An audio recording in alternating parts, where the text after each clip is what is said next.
Hey horror freaks and fans, thanks for tuning in to another one of my mask review videos. With this one we're going to be looking at two separate Michael Myers masks. We're going to take a bit of a comparison between the two. At the end of the video I'm going to model both of them. I'll give my own opinion on what I think is the better of the two, but also I'd like to hear what you guys think. So let's move on to the first mask. Okay, so the first one is a Rubies H1 I scored off eBay. I'm a bit of a fan of the Rubies Michael Myers masks.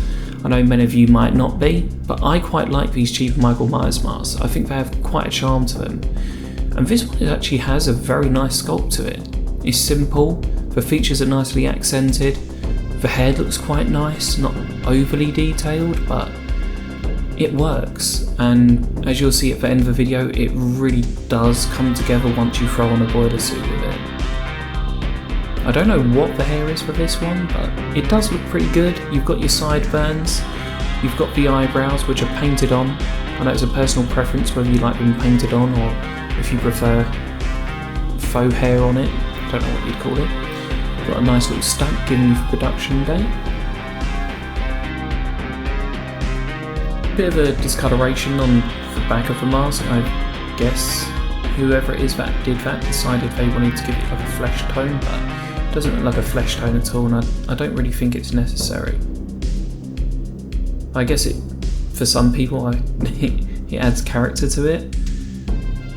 But I have to say I really like this mask. It's got a beautiful fit, being quite a smaller mask than the usual ones, but I prefer it. So the next one, as you can see, is a Don Post Michael Myers 2006. It wasn't stated anywhere as to which Michael Myers this is supposed to be or which movie it's an impression of, but gathering the fact that it has eyebrows, and kind of going by the features, I would say H4. Yeah, I can only think of H4. If you guys want to give me an idea of what you think it could be, please let me know in the comment section. But looking at the mask, it is a much thicker mould than the Rubies H4. The paint job is somewhat similar, it's a bit of a block white, but this one is slightly off-white, more so than the Rubies, which is quite nice.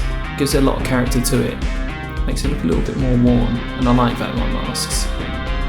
You'll probably notice that in some of the masks I make as well. I prefer masks to look worn, to give a little bit more emphasis on the way the character acts when he wears it.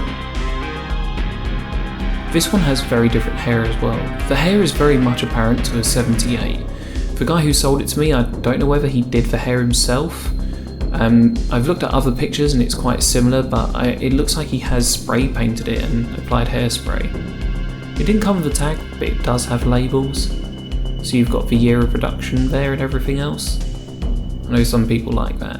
I don't care too much for tags, especially on a Michael Myers mask.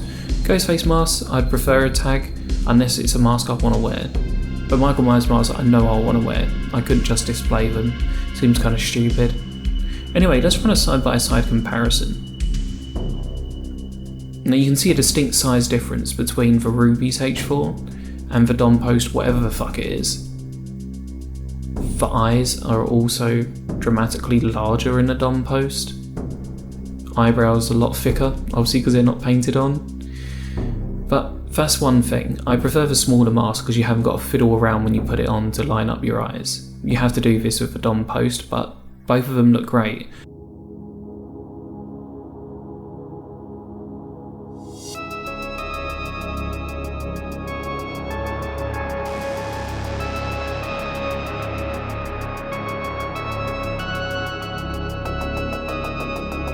But I am actually interested in getting my hands on a Ruby 78. If you have one, please hit me up, whether you want to trade or sell.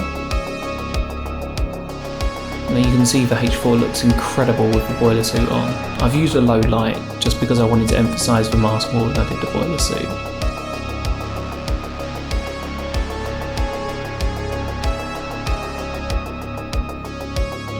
Anyway guys, thanks for watching the video.